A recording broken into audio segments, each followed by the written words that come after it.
Amigas, amigos, amigas de Galáctica, bienvenidos a esto, a las entrevistas galácticas, al fortalecimiento cívico en su máxima expresión, como siempre decimos acá a través del 107.1 FM y también en www.radiogaláctica.cl y por todas las multiplataformas, ya sea en Spotify, en nuestro canal de podcast y también en el podcast, en nuestro canal de YouTube. La aplicación móvil se llama Radio Galáctica para que ustedes la descarguen para sistemas Android y también para sistemas iPhone. En el día de hoy vamos a conversar junto a la senadora Isabel Allende Bussi, que ya tenemos habitualmente, como son los días viernes, virtualmente o digitalmente hablando. Senadora, muy buenos días, espero que se encuentre muy bien.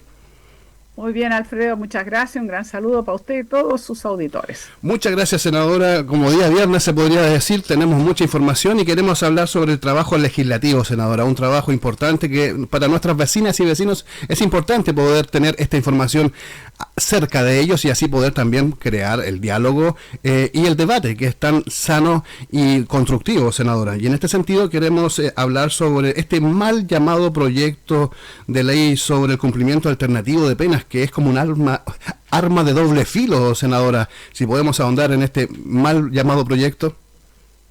Es tremendo porque intentaron presentarlo por razones humanitarias y declarar de que toda persona mayor de 70 años puede cumplir alternativamente su pena en el domicilio, independientemente del tipo de crimen o la razón por la cual la justicia, digamos, lo tenga en este momento privado de libertad. Es una locura, porque no solo usted pondría en libertad a los peores violadores de derechos humanos, Krasnov, que tiene más de 650 años, según los distintos fallos por todos los crímenes en los cuales se ha visto involucrado, sino que además de los peores, como digo, violadores de derechos humanos, usted pondría en libertad a narcotraficantes, violadores de mujeres, de menores de edad, de abusadores, es decir, de bandas criminales. O sea, simplemente por el solo hecho de llegar a los 70 años o tener una enfermedad, digamos, que tendría que certificar los médicos, tendría que cumplirla en su casa. Es absolutamente aberrante, porque el Estatuto de Roma, por ejemplo, el cual nosotros adherimos y estamos obligados, que pone los estándares internacionales, el derecho internacional de derechos humanos, establece que se puede efectivamente reducir penas, pero siempre y cuando haya cumplido 2/3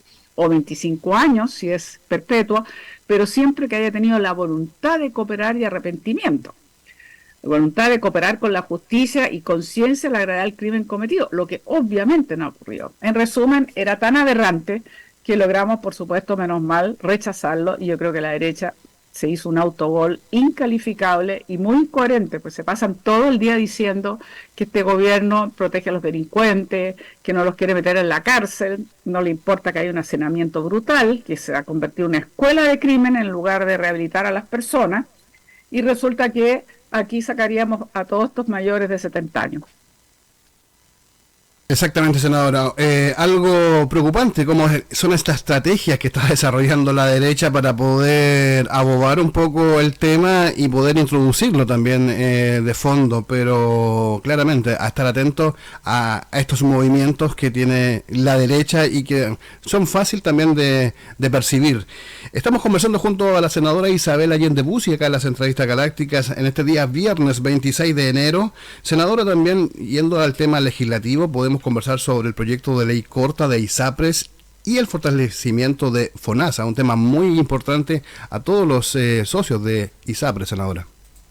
Mire, es un proyecto de ley, se llama ley corta, no viene a solucionar todos los temas que tiene nuestro usuario del sistema de salud, donde se atiende el 80% de la población del sistema público de salud, llamado más conocido como FONASA, en las distintas instancias, pero resulta que es necesario cumplir un fallo o 3 fallos, en definitiva un fallo de la Corte Suprema que obliga a las ISAPRES a devolver toda esa cantidad de dinero que cobraron irregularmente sin hacer caso de fallos anteriores, sin hacer caso incluso de un pronunciamiento del Tribunal Constitucional. Por tanto, la responsabilidad total y única y exclusiva es de las ISAPRES, porque ellos faltaron a la ley, ellos no cumplieron, ellos simplemente irresponsablemente siguieron cobrando a los usuarios y ganando más dinero. Ahora, claro, en este momento, con este fallo, les pone en una situación muy compleja, casi terminal, y en ese sentido, con responsabilidad, no podemos dejar caer un sistema que no solo atiende a casi 3 millones de personas, sino que son muchos usuarios de FONASA también que se atienden en la red privada a través de la modalidad de libre elección, con un cierto pago. Entonces, yo creo que era lo responsable hacer, buscar una alternativa. ¿Y cómo se hace? Bueno, haciéndole una serie de requerimientos a la ISAPRE, pero tiene que cumplir sus fallos. Y esto, el plazo máximo que entregó la Corte, que ha prorrogado para este cumplimiento 2 veces, es el 7 de mayo. Así que la ISAPRE tienen que prepararse para cumplir con esto. Y lo único que han hecho es poner grito en el cielo diciendo vamos a quebrar. Y claro, ellos no ayudaron en nada en el pasado. Ahora, más allá de aquello, es muy importante fortalecer a FONASA, porque es el sistema público donde se atiende, perdón, el 80% de la población, y donde hoy día han migrado casi 600.000 personas desde la ISAPRE a FONASA. Entonces, se está planteando, junto con fortalecer a FONASA, se crea una modalidad de cobertura complementaria, más allá de la modalidad de libre elección, que le permita tener seguros más eficientes a la gente que, estando en FONASA, prefiere usar la red privada, que de alguna manera también, en cierta manera, desahoga, por supuesto, muchas veces, sobre todo en cirugías electivas, las listas de espera. Entonces, por eso finalmente terminan siendo sistemas complementarios, porque en la medida que gente de FONASA usa la red privada, evidentemente desahoga un poco la presión que se tiene con las listas de espera, que después de la pandemia fue muy brutal. Creció de una manera tremenda, porque durante prácticamente 2 años, salvo casos extremos, no se podía hacerlas, sobre todo las cirugías electivas. Entonces, tenemos ahí un desafío mayor. En resumen, se fortalece el FONASA, le obliga a la ISAPRE una serie de requerimientos. Por ejemplo, no van a poder presentar un plan o sea, tienen que presentar un plan de pago de su deuda hasta por máximo 10 años. Por cierto, que no van a poder retirar utilidades mientras estén con estas deudas, tienen que pagarle lo que la Carta Suprema estableció, y otros temas que se ven en este proyecto que recién empezó su trámite el miércoles en el Senado y que el lunes vamos a continuar. Todas las entrevistas galácticas junto a la senadora Isabel Allende Bussi, una completa entrevista, todo el plano legislativo, obviamente como es habitual los días viernes junto a la senadora Isabel Allende Bussi. Senadora, un tema también importante es la aprobación de lo que refiere la ley de modificación de servicios eléctricos para los APRs. Tanto rebajar... Me parece que algo lo empezamos a hablar la semana pasada. Exactamente. Que es muy importante, porque esto es algo muy sentido por las APR. Las APR gastan casi un 35% en las cuentas de la luz. Son clientes regulados y ellos tienen que dar servicio a todos sus asociados. Ustedes saben que son unas organizaciones muy especiales, muy originales, que van a cumplir 60 años, que le dan la respuesta al mundo rural del agua con calidad y continuidad, como le exige la ley. Y bueno, es la única respuesta que tenemos para ese mundo rural, que hoy día no accede a las redes de servicios sanitarios que tenemos en las ciudades.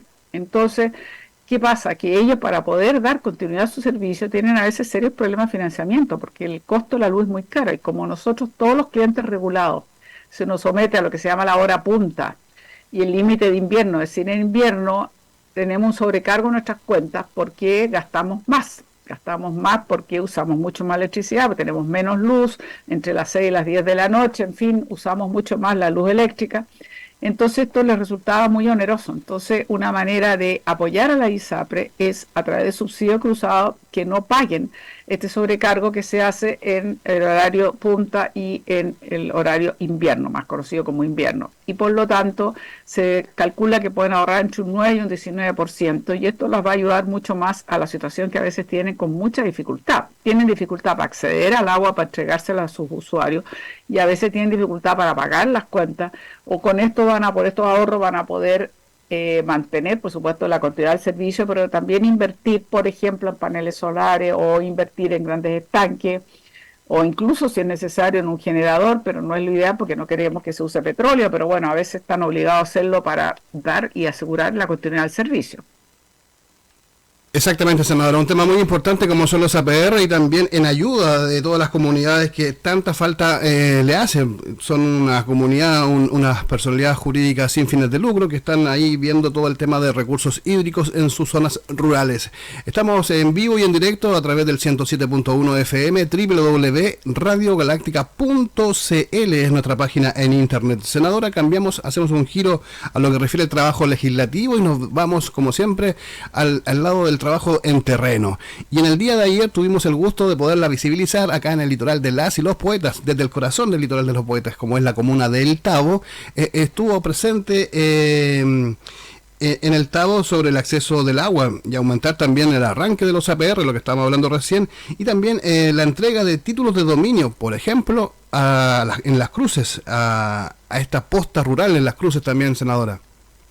Mire, fue bien interesante porque primero tuve una oportunidad junto al alcalde de la comuna del Tao, reunirnos con una serie de vecinos del sector El Triángulo y otras localidades. Ellos pertenecen a este 60% de la población hoy día de la comuna del Tabo, que está situada en los altos, no en el borde, y que hoy día no tiene acceso a servicios básicos, y que han comprado en estas parcelas subdivididas, han comprado a través de cesión de derechos, y esto les significa graves problemas porque no tienen acceso al título de dominio. Entonces tenemos una especie de círculo cerrado. Usted no puede acceder al título de dominio si no tiene agua y luz. No tiene agua y luz porque la empresa no va a darle mientras usted no tenga regularizada la situación, el título de dominio, un ruta, etcétera, etcétera. Entonces ayer conversamos con ellos, quedamos que este tema lo vamos a abordar de manera más seria. No hay una respuesta fácil, es un tema complejo. De hecho, esto lo hemos venido conversando hace tiempo con el Ministerio de Bienes Nacionales, el Ministerio de Vivienda, porque, por ejemplo, en el Manuel Busto, en Valparaíso, en Viña, perdón, que todo el mundo sabe que el campamento más grande, bueno, resulta que el campamento o el más de los más antiguos, usted no le puede entregar el título dominio mientras no haya terminado el proceso de urbanización, y el proceso de urbanización tarda mucho. Entonces tenemos casos de dirigentes importantes que han muerto y su familia no tiene la certeza de heredar aquello porque no hay título dominio. Entonces estamos viendo la posibilidad a través de una ley miscelánea incluir que mientras esté en proceso en la urbanización, o sea, el acceso al agua, al alcantarillado, a la luz, en fin, puede transitoriamente entregar título de dominio al Ministerio de Bienes Nacionales. Es un tema que está pendiente y que esto afecta mucho a estos loteos que no son tomas. Aquí hay una confusión. Estas no son las tomas de San Antonio, por ejemplo. No, estas no son tomas. Son gente que ha comprado a través de esta figura rara que se llama cesión de derechos, que la gente accede a un terreno, construye su casa, pero no tiene acceso al título de dominio. Y por eso es un loteo irregular que se llama. Entonces, aquí hay un tremendo tema que afecta a muchísimas familias y que quedamos con el Ceremi de Bienes Nacionales, con Tomás, de trabajar seriamente esto y ver qué alternativas tenemos para buscar opción para acelerar que la gente pueda acceder a los títulos y poder avanzar en la regularización, con convenios que se puedan hacer con aporte del municipio y las empresas, en fin, eso ya es otra etapa, pero aquí hay un tremendo tema que hay que abordarlo de una vez y creo que no se ha hecho mucho porque estamos, claro, en el desafío de construir casa, levantar casas de vivienda social, pero también está esta realidad. Así que para mí fue muy importante, al haber concurrido, posterior a esa reunión que he mencionado, a ese hecho histórico, digamos, de que después de 60 años el municipio del Tabo recibía el título de dominio de esa posta rural que hoy día va a ser SECOF y que no podía invertir porque no era justamente con propiedad del municipio. Entonces ahora se regulariza gracias a la acción del Ceremi de Bienes Nacionales y por lo tanto después de 6 meses arduos de trabajo, hoy día esa va a poder tener inversión por parte del municipio. Pero aprovechamos esto para conversar con el Ceremi y ponernos de acuerdo en hacer futuras reuniones, pero con un marco más riguroso de ver cómo se puede abordar el tema de los loteos irregulares, que repito, no es lo mismo que asentamientos irregulares, que son los campamentos, o no es lo mismo que las tomas. Exactamente, senadora. Son familias que compraron las sesiones de derecho, casi todo el cerro de arriba del Triángulo, del sector alto del Tabo, gran parte de la zona alta del Tabo tiene sesiones de derecho, un tema de que no se le puso atajo en su momento, y también contento con lo que refiere la posta rural de Las Cruces, donde por fin tienen su título de dominio y, como usted lo dice muy bien, senadora, pueden ahora invertir en el lugar y puede tener mejor confort para el servicio de las y los habitantes de la comuna del Tabo y específicamente del sector de Las Cruces. Estamos junto a la senadora Isabel Allende Bussi conversando acá en las entrevistas galácticas y, como siempre decimos, llegando a la recta de esta grata conversación, el pauta libre, senadora, una forma también de fomentar la libertad de expresión acá en las entrevistas galácticas. Si queremos ahondar algún tema en particular que quiera conversar, senadora. Bueno, mire, yo creo que tenemos tremendo desafío, que es sacar lo que hemos hablado, la ley corta de ISAPRE, para ver cómo se va a cumplir el fallo de la Corte Suprema y al mismo tiempo permitir que exista continuidad en los servicios. Y por otro lado, tenemos en marzo el tema de las pensiones, que se logró Yo creo que eso fue muy importante para el gobierno, que se aprobara en general, porque la derecha entera votó en contra de la idea de legislar en la Cámara de Diputados. Eso significa que no se habría podido trabajar el tema de una reforma a las pensiones y vamos a seguir con nuestras pensiones indignas. Y por lo tanto, yo creo que fue un importante triunfo del gobierno haber conseguido que 84 diputados y diputadas votaran en general la idea de legislar. Con esto va a llegar al Senado.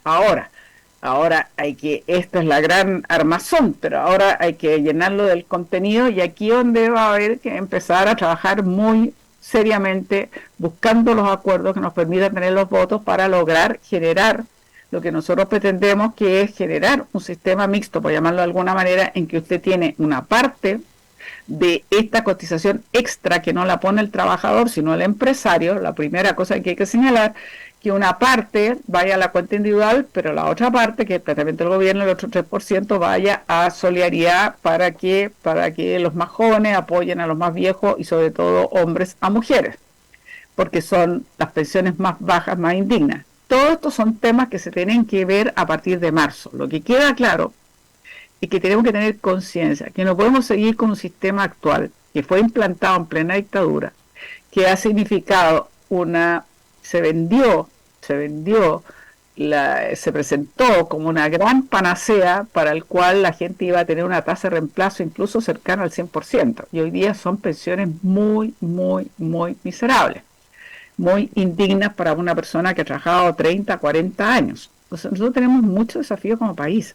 Nosotros no podemos seguir. Tenemos, por un lado, una altísima tasa de informalidad. Aquí tenemos casi un 29-30% de gente que trabaja de una manera muy informal, sin cotizar, sin tener contratos, sin un ahorro, sin nada.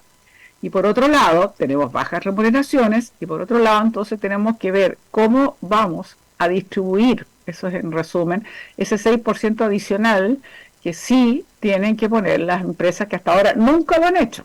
Por eso que tenemos estas pensiones tan indignas, porque además en esta modalidad que se instaló, digamos, del 81, en plena dictadura, la verdad es que solo depende de lo que ahorra el trabajador. Y ya sabemos que hay, por un lado, mucha gente que ni siquiera cotiza, por otro lado, gente que está alternativamente en el mercado laboral, pero de repente pierde el trabajo o se sale, en fin, o las mujeres que ganan poquísimo y son las primeras que abandonan el mundo laboral cuando hay un adulto mayor con alguna enfermedad más grave o no autovalente, en fin. Entonces, todos estos temas se enganchan y tenemos un modelo actual donde la ISAPRE administran las cuentas, cobran comisiones. Las comisiones son altas independientemente que le fue bien o le fue mal, que usted logró que las inversiones que hicieron las AFP elevara, digamos, la renta que usted va a tener, o al revés. Usted pierde igual, la comisión la cobran igual. Y las ISAPRE entonces administran las cuentas y al mismo tiempo invierten. Entonces son todos los temas que están todos ligados y que tenemos que estudiar muy seriamente a partir de marzo. Y el llamado entonces a decir, mire, no repitamos lo que acaba de hacer la derecha. No solo con este horroroso tema de la impunidad que ya hemos dicho que se rechazó, sino que esto de rechazar la idea de legislar y que le fue muy mal. Y que ahora sería bueno que se sentaran después de las vacaciones, que todos vamos a estar un poquito más, digamos, con más energía y mejores ánimos, quizás con una mirada de más alcance para darse cuenta que están cometiendo un profundo error si creen que la ciudadanía se va a quedar conforme con que no sean capaces de llegar, que lleguemos a un acuerdo y tener una modificación o reforma importante que permita mejorar las pensiones. No podemos seguir, cada día envejecemos más. No hay derecho que la gente que trabaja 30, 40 años saque una pensión indigna. Y tenemos todo un desafío con la pensión garantizada universal, la PGU, que digamos se aplica a los pensionados, a aquellos que pertenezcan al 80% más vulnerable, pero que habrá que ver si va a ser adicional, cómo lo vamos a hacer. O sea, son una serie de temas que están entrelazados, pero que nos hablan de un modelo que se nos implantó en la dictadura, donde se privatizó una parte de la salud, de la educación, de las pensiones completamente. Entonces estamos en una situación en la cual revertir todo esto se hace indispensable para garantizar un mínimo de seguridad social, que significa que las personas tienen acceso a los sistemas más básicos como salud, educación, ojalá vivienda y otros, y que no dependa del bolsillo de la persona. Entonces, tenemos muchos desafíos y yo quiero hacer un llamado a que nos sentemos con seriedad y responsabilidad y dejemos a un lado estos discursos que son a veces de la boca para afuera, porque si usted se imagina que se pasaron todos estos 2 años diciendo que el gobierno de Boric ha apoyado a los delincuentes, llegaron a decir que el gobierno de Boric no apoyaba a los policías, cuando nunca se ha invertido más en las policías que en estos 2 años de gobierno, y después resulta que quieren dejar sueltos a los presos, aunque hayan sido narcotraficantes, homicidas, violadores, y por supuesto las graves violaciones de derechos humanos, como imagínense, degollados, hemos tenido los desaparecidos, ejecutados, bueno, de todo. Entonces, la verdad es que ya es hora de que abandonen esta conducta, sean un poquito más coherentes en la forma en que hacen su oposición, que es legítimo, son oposición, pero no hay necesidad de que caigan en los extremos que están cayendo, y yo creo que les está yendo mal. Y ojalá la ciudadanía tenga conciencia de lo que estoy diciendo para que los castigue a la hora de los años electorales que se nos vienen encima. Estos años que vienen, o sea, este año y el siguiente, tenemos elecciones este año de alcaldes, alcaldesas, cores, gobernadores, concejales, concejalas. Y el próximo año ni más ni menos que presidente y parlamentario y parlamentaria, senadores y diputados, diputadas y senadoras, y por lo tanto, de verdad, decirle que llegó la hora que pensemos también que más allá de los temas electorales, aquí hay necesidad de país que hay que abordar, y eso requiere acuerdos porque no tenemos mayoría ni en el Senado ni en la Cámara, que se requieren votaciones importantes y se requiere un número de votos importante, pero eso requiere mucha conversación y ojalá un espíritu constructivo de entender que estamos hablando por el bien de la mayoría del país o por el bien o la mirada de una sociedad del conjunto del país, y no darse gustitos como los que han estado mostrando las últimas 48 horas. Exactamente, senadora. Pasamos ya al segundo tiempo del gobierno de Gabriel Boric y también esperemos que el ambiente sea constructivo, se desarrolle la política del bien común y también la derecha que esté a la altura de los cargos, y que, como usted lo menciona muy bien, senadora, a la hora de las elecciones, que los electores, nuestras vecinas y vecinos, saquen las conclusiones. ¿Quién quiere arreglar las pensiones? ¿Quién no quiere arreglar? ¿Quién no obstruye todo esto? Eso la ciudadanía lo tiene que tener claro cuando llegan los momentos de poder hacer los cambios, que se luchó tanto por la democracia, y es la idea, cuidarla y también fortalecerla, y con la información correspondiente para que lleguen empoderados y puedan decir, mire, yo quiero esto, usted no arregló las pensiones, usted votó en contra de esto y ahora me quiere pedir el voto. Es también la fuerza también de nosotros, de los medios, de poder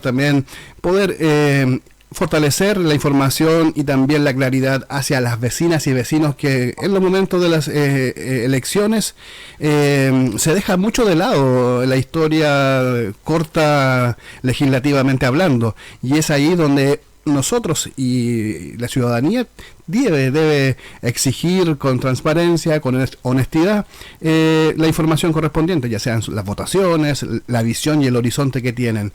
Una completísima y entretenida conversación junto a la senadora Isabel Allende Bussi. Senadora, tenemos que decirle también a nuestros auditores que llegamos con un receso. Esta es la última entrevista del formato 2023-2024, senadora, y esperemos el 2024 y 2025 seguir fortaleciendo estos diálogos que le hacen tan bien a nuestra comunidad acá en la provincia de San Antonio. Por supuesto, hoy se me había olvidado, porque estaba, como yo voy a trabajar hasta el jueves viernes, como que lo había borrado, pero tiene toda la razón. Yo espero que tenga un buen receso, todos necesitamos descansar, reponer energía. Ha sido un año duro, particularmente duro, yo le comentaba, a los 50 años, en fin, todo fue de mucha intensidad, de mucho trabajo, mucho compromiso internacional también. Pero mire, contenta de que, espero, podamos avanzar, pero al mismo tiempo lo que dije lo reitero. Así que yo espero que haya, como usted lo dijo muy bien y muy sabiamente, los electores sean capaces, ya que son años electorales, de mirar con más cuidado y con más atención quienes se han comprometido con ciertas políticas y quienes no, que buscan unos, que buscan otros, y sea capaz de entonces tomar decisiones de manera más informada, más clara, y viendo qué es lo que es más constructivo para el país y para esa gran mayoría. Exactamente, senadora. Desde acá. Las mejores vacaciones, Alfredo, desearle un buen receso, que esté muy bien, descansar, en fin, felicitarlo, que usted siga avanzando con su tecnología. Me encanta que cada vez avanza más y eso me parece muy importante y muy potente y llega, por supuesto, a un público mayor. Exactamente, senadora. Muchas gracias en sus palabras y esa es la idea, tener mayor cobertura tanto en las tecnologías digitales que ahora son tan imprescindibles, que están presentes después de la pandemia, llegaron para quedarse y hay que estar presentes en las tecnologías digitales. Senadora, como siempre, desde acá, desde la provincia de San Antonio, le mandamos un tremendo saludo y esperemos ver y reafirmar estos diálogos en el mes de marzo. Que esté muy bien, senadora. Por supuesto, ahí estaremos. Muy bien, un gran abrazo. Un abrazo, que esté bien, hasta luego. Hasta luego.